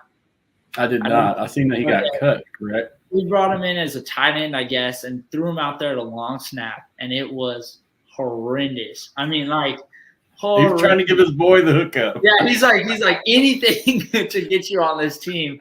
But I think it was like it went like 20 feet high. It was crazy. it was, to me, that was a perfect example of long snapping is kind of an art, and it's kind of something that you have to put a lot of hours into. Like, you can't put the Suns kid out there. And no disrespect to him, I don't think he wanted to be out there long snapping in the first place. I think they were like, hey, let's do this. So no disrespect to him at all, but I just think it's a perfect example of, like, this is something you got to put work into, and it's timed. It's very objective. So I know that I can long snap at a high level. I know that I can take care of business in that way. From a linebacker point of view or linebacker perspective, reading an offense is far and away my strongest point of my game. I can read an offense, read where the play's going just about as fast as anyone. And I have confidence saying that because I put a lot of work into it, watch a lot of film, watch a lot of tendencies of the offense, stuff like that. So as far as reading goes, I mean, those first couple of steps, I usually can figure out exactly, what's going on and what we need to make happen. As far as, once the play starts, my speed, I feel like, can get me there. And I'm able to figure out, where we're going, and then get there and be able to make a play when I do get there, and be able to kind of use my head and use my football IQ to make up for the fact that, I am a 6 foot tall, real undersized white linebacker. So I got to be able to do my best. I remember another funny story from the spring league. We're in Cottrell's office. We were watching film or whatever. And I had made some play. I'd come running in and made some play or whatever. And he's like, damn, Oscar, you're moving there or something. And I was like, I know you don't really see white guys move like that very often. And everyone started cracking up. I was like, I know we're all thinking it. We can, come on now. Like, let's go. But, well, no, not joking aside, messing around aside, it really does come down to, I put a lot of work into this game, both, with the film side, with all that, and as well physically. I'm working every day. I'm running every other day, lifting weights 6-7 days a week, doing the nutrition thing. My degree's in kinesiology, Gotcha. So I have a lot of experience in the strength and conditioning department. So I try to put it all together, but my mental side and my leadership skills and stuff like that, I say, would definitely be my strong suit. Makes sense. And I mean, how could you not after your experience so far? Yes, sir. There's a lot of keeping yourself accountable there. I can feel it right now. I can see that you absolutely. have to really, really keep yourself rolling. Some guys have a full staff trying to get them to this point, but you're doing it on your own, from what I understand. So yeah, it was your agents. Yeah. They helped me out a lot with the contracts, but I mean, when it comes down to actual football, I don't have a strength and conditioning coach. I don't have a nutritionist. I don't have, and when you do get on a team, a lot of these lower teams, they don't have all that. Nobody's holding your hand. Nobody's saying, all right, now we're going to do this. Now we're going to do that. You know what I mean? They kind of say, hey, make it happen. So it's something I'm used to, something that I kind of thrive under those circumstances when a lot of other guys, struggle with it. That's got to be huge in your career, man. I mean, the ability to keep moving forward, even when you're pushed down, getting back up and rolling with it, or just keeping the motivation. For sure. I don't have any further athletic experience past high school, really. But just like, for example, doing a podcast about the XFL, there's days where people don't care at all. And there's some days where people's all about it. So, I can kind of understand from and I'm sure for your business, it's like with podcasting, you just got to keep putting it out. You know what I mean? Keep putting in the work, keep putting it out there. And, all you're waiting for is that one, break where you get a little bit more viewership and then a little bit more viewership and a little bit more viewership. And that's kind of with football. It's like you want to play it a little bit better team, a little bit better team, a little bit better team. So Exactly. And, and if you were to, just like with me and with your business and with football, it's like, I'm sure there's days where you're like, I could just not do this. You know what I mean? You're like, I could just hang out and not do this. And you know what I mean? But if you want something, you can't let those intrusive thoughts get you. And that's it, man. I just had to share that because I attest in my own fashion of what you're saying. I can Yeah. definitely agree with you, and I feel you. You're doing a lot more because you're actually putting your body on the line. You're putting, family. I'm not sure if you have kids. You said you're getting married, but there's a lot going on. If you leave to go across the country, I mean, I'm guessing your significant other does not go, correct? No, she doesn't. She came for a couple games in Mexico, which was cool. And I'll try and visit as much as I can, but it's a tough deal, and she's great.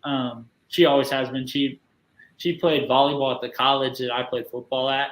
Gotcha. And she was like a star over there. So she knows, and her family, like her brother played football. Her dad was a coach. So she knows, what it takes to be, not only to be an athlete, obviously she knows how to, be an athlete, what it takes physically wise, mentally wise. But she knows, the game of football and how much that takes out of somebody. So she's been super understanding with me having to travel, me having to, hey, I just got to get in the car this weekend and go. You know what I mean? There's this opportunity. I just gotta do it. So she's been super supportive and super cool about all that. And it's been big for me having somebody, you know what I mean, that's not going to get on me because I have to go, play football in Mexico or whatever, because she knows that an opportunity is an opportunity. You know what I mean? That's awesome. Yeah, you better marry her, bro. You better get that done. Yeah. I was like, damn, she's been putting up with me for this long. We got to get this thing going. That's awesome, dude. Yeah. I got to say the support does make a difference. And then I've got the same kind of thing in my wing. So I get that as well. And you're traveling though. I mean, that props to you, bro. You're a little different than some athletes. I mean, some of the guys I talk to, that everything's kind of around their home city or home state, maybe a state or two over, but going across the world, that's a whole different thing. Going down to Mexico, that's a whole different thing. So yeah, can't imagine, but it's awesome that you got those experiences as well. Sure. Let's talk. Hold on, I got a couple more questions for you. And this one's kind of offhand, but what athletes do you admire and why? So who was your role model athletically growing up, maybe, or even right now? So growing up as like I said, we were big into the Chiefs my whole life. Derrick Johnson was a linebacker that played for the Chiefs for a lot of years. And so when I was a kid, that was always like my favorite player was this guy, Derrick Johnson. And it's funny, even now, like years later, I'll like kind of look more into his game and more like the intricacies he would play with, because he was a lesser known linebacker. Obviously, Kansas City's a small market too. Back in those days, they were terrible. But I always loved the way he played. I always kind of loved, he was the captain of the team. He, you could see the leadership and see stuff like that. And that was always, huge for me. And then kind of something that is a lot more recent, but in the spring league, I was playing with a dude named DeMarquise Gates, who played in the XFL. He played in the USFL. He's played at a bunch of different places. I don't know if you've heard the name before. He played at Ole Miss. Familiar. So he was on our team in the spring league, and we're like friends now. I haven't talked to him in a while, but just those 2 weeks that I played with him, it was seeing a linebacker go about things in such the right way and play the game in a different way. And now he's with the Chicago Bears, which I'm super happy for him finally getting the opportunity to stick on a team in the NFL and really get his opportunity. But I just watched him kind of come in. He came in late. The way he went about his business, the way he sees the game and takes care of the game, it's something that I talked to him about, and I think he really helped kind of change my mindset with stuff. And it was his. He came in and he said, I remember he said, everyone was super worried about reps because this was a developmental team where we're all trying to get somewhere, and everyone's super worried about reps. And he would just kind of like, he would learn the defense. He'd watch the film. He'd know what's going on. And if he got 2 reps, it was, he'd go in there and he'd handle his business for those 2 reps. And if it was 1 rep, he'd go in there and he'd handle his business for 1 rep. So he wasn't worried about complaining or, making it about him or whatever. He was really worried about getting himself in a good position where he could go on to the next level. And I know that's, we're the same age and we kind of have done, similar paths with football, but just seeing the way he goes about business and the way he goes about football, it's no surprise to me that he's in the NFL now. So just playing with him was big for me, playing, with a linebacker of that caliber who's kind of on the same journey that I was on at the time. Yeah, it sounds huge, man. And like I said earlier, it must be very humbling. I mean, you're telling me that someone you admire is someone you played with. So yeah, that's pretty significant in how I view you as a player. Yeah. I want to learn. I mean, I want to learn from I'll learn from anybody. I'll learn from like the backup punter. You know what I mean? If he's got some if he's got some wiseness he can put on me, I'll learn from anybody. I'm very open. So. Gotcha. Yeah, good way to be, man. Yeah. Let's see. I got a couple more questions for you, Oscar. We haven't been on here too long. It's been a good conversation, though. I appreciate you again coming on. For sure. No problem. Tell me, man, what does success mean to you personally? What do you envision your success to be? Yeah, success to me, man, is in a broad sense, it's making the best out of your situations. I always say, like, they'll say, play the hand you're dealt. And I think that what's important to understand with the playing your hand you're dealt thing is that, you're not dealt your hand and you just look at it and you say, oh, here's what it is, and you put your cards down. You know what I mean? You look at it and you play the game, and you're switching stuff out and you're changing things. And so, yeah, you're playing the hand you're dealt, but you're not just accepting your fate. You're not accepting, what was given to you. You're taking what was given to you and you're, doing something with it, and you're making the most of it. As far as football goes, like we said earlier, same with podcasting, same with football, whatever. I just want to take a little step up every year, every time I play the game. You know what I mean? And wherever that ends is wherever it ends. When I'm done playing the game, I'll know, I'll be able to walk away saying I kind of gave my all to this and I really focused in on it.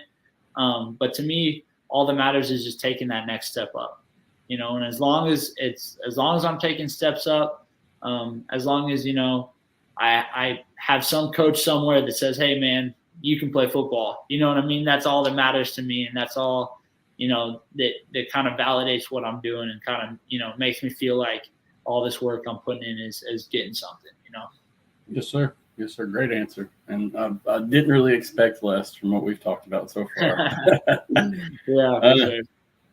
Let me see. So I got this is kind of a two-part question. Not really, but I mean, so I was going to ask you, what team did you enjoy playing for the most? Right. And also, what's your best athletic experience? So if you want to gauge those all into one, that would work fine. Yeah. So I think my best year of football has probably been most recently in Mexico. Gotcha. That's where, like, there's a couple games where it's almost like an out of body experience. Like I'm seeing things happen before it happens. You know what I mean? Like, and and like you said, you were playing in high school and you were all state and stuff like that. So I'm sure you've had this experience. If you can, think back to that, where it's like, there's certain games where, like I said, you're seeing it before it happens and you kind of can take over the game. And I've been able to do that this last year in Mexico, probably better than I have, at any other point in my career, which is huge for me with the steps thing, because it's like, if your most recent full season was in your mind your best season, that's a good sign. Favorite team-wise, the Salina Liberty, the arena team in the CIF, they were, that is a championship caliber organization. And they've won now a couple of championships, and I'm super proud of all those guys, the coaching staff and everything. I have a lot of respect for all of them over there. But that's that again. Was that, you say that was the NIL?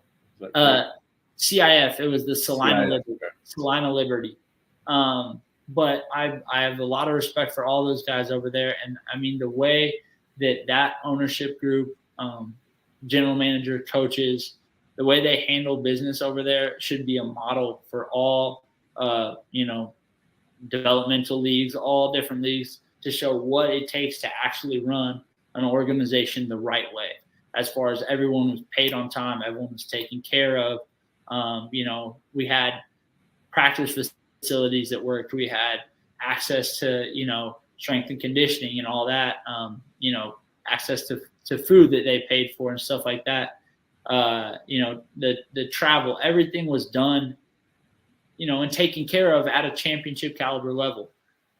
So even if on the field, there were certain weeks I was playing linebacker, I was playing D-end, I was inactive a couple weeks, I'd come back and I'd play linebacker, and I was playing all over the place. I was kind of a utility guy for them. So as far as actual on the field, I was a utility player. I was just trying to help the team. I was filling in where I could. But as far as the organization and the coaching staff and everything, I have a lot of respect for them, and I think that's a team really that should be modeled. And I think that anybody, wanting to start up a team, because I know nowadays there's a ton of people that want to get their own arena team or their own, smaller team, whatever. The Salina Liberty is a team you need to look at and look at the way they do things, because they've really been building something over there. I like it. I'm definitely going to have to research that more now that we're talking as well. Yes, sir. I tried to research it some now, but I really didn't know what to look for, and I knew. The best. I think the best. Their most of their information and stuff would probably be Facebook, I guess. Salina Liberty on Facebook. Salina is a small town in Kansas, which is perfect for them because it's big there. They have a ton of people that have season tickets, come back year after year after year after year. They have people that travel with the team. It's almost like a minor league baseball team or a minor league hockey team or something like that in a smaller town. You know what I mean? So it's really well done. But I would definitely check it out, because as far as arena teams go, and they're not the flashiest or the best social media department or whatever, but just purely football fans bringing money in, doing all that. Man, they're doing it the right way for sure. Good deal. I like it, and I'm excited to check it out more now as well. Yeah, for sure. All right, dude. I think I only have one more question for you. It's nothing too crazy, but yeah. Where do you see yourself in 2025? So not this coming year, but the following year. Absolutely. So in 2025, man, I first of all, I'm getting married spring of 2025, so we're locking that down, like we talked about. Hey, there you go. Locking that down. But man, I really see myself this next year taking advantage of my opportunity, whatever that may be, and then having the opportunity in 2025 to move up, and really get myself in a position where a league like the XFL, ELF, USFL, CFL, something like that, will really give me an opportunity and really, be able to see what I can do and take me serious and really, give me that opportunity to show the value that I can bring to a team. So I think 2025 will really be in my mind and what I'm visualizing. That'll be kind of the peak of the mountain almost, where it's like I've taken all these steps, I keep climbing, and at that point I'm hoping that, and I believe really truly if I take advantage of this next opportunity, that 2025 will be when I really kind of get seen and kind of get acknowledged for these years that I've been putting in, for sure. Yeah, I'm excited for you, man, especially after talking. I wish you the best of success in whatever you do, whether it be, Mexico or Europe or America. Yeah. I really do wish you success in whatever you decide or wherever you end up. Absolutely. I appreciate it. I think no matter what, you'll be happy, it seems like, as long as you're getting paid and took care of, and as well as you got a professional experience, I think you'll be good. But yeah, man, you seem like you have a really good head on your shoulders. Very humble individual. So I'm not too concerned about you as a player or person. Yeah, I appreciate it, man. Yes, sir. That's about going to wrap it up. I think that's all the questions I got for you, dude. We've been on here for almost an hour exactly. Yes, sir. Oscar, I appreciate you coming on. Guys, this is Oscar Scott. He's a professional linebacker. Expect him to be somewhere next year. Not sure where right now, but he definitely will end up. And once you get somewhere, dude, come back on. Let's talk about it. Yeah, have some experiences. Absolutely. Come back on. I've got a pretty good stream of followers. It's nothing huge and major, but we're building it. It's a building process. Getting there. Yep. And this is what I enjoy, honestly, dude. Is this collaboration and getting to know you guys as athletes. Everybody has a different story. Everybody has a unique story, and it really makes who you are as a player, what you've dealt with and what you've done. So It's Yes, awesome that I appreciate you taking the time to come on, dude, and good luck in your future. Absolutely, brother. I appreciate it. I'll be tuned in to what you're doing too. Yes, sir. Thank you. Hey, I'm catching up on episodes right now. So hey, I tell you, it's been a growing pain. When I started this thing, it was all audio. Now it's turned into a live stream with guests and all kinds of stuff. So it's definitely every episode's a building experience and learning experience.